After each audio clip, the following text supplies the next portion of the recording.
As the new executive director of the United Nations Environment Programme, Andersen's appointment comes at a crucial time for the planet. Given the climate situation now, what are your priorities? Well, I think they have to be three, or they have to be a million. And the first item of those three has to be our climate.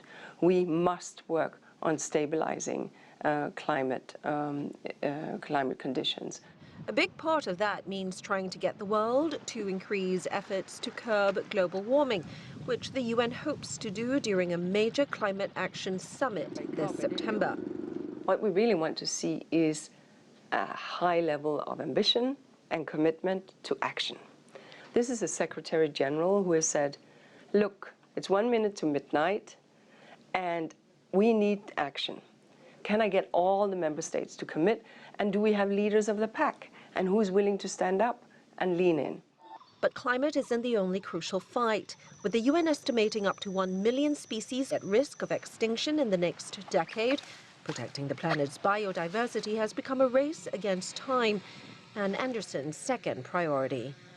China has taken a big role here because in 2020 China will host the Conference of Parties, the COP for biodiversity.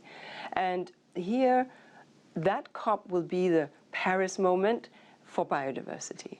It is absolutely critical. So this next COP that will happen in the fall of 2020, hosted by China, deals with nature. But that nature, we need to safeguard it because it's a nature that gives us our water, our food, our air. Fighting pollution is part of that solution. And the third priority for Andersen is to steer the world towards what's known as a circular economy.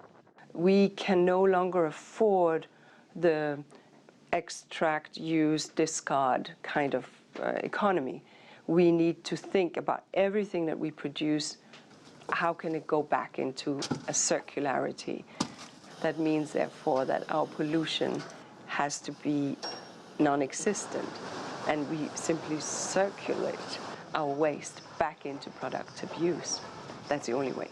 Andersen takes over UN Environment in the wake of a scandal involving her predecessor Erik Solheim of Norway, who resigned after allegations he had spent $500,000 on air travel and hotels, all in a span of under 2 years.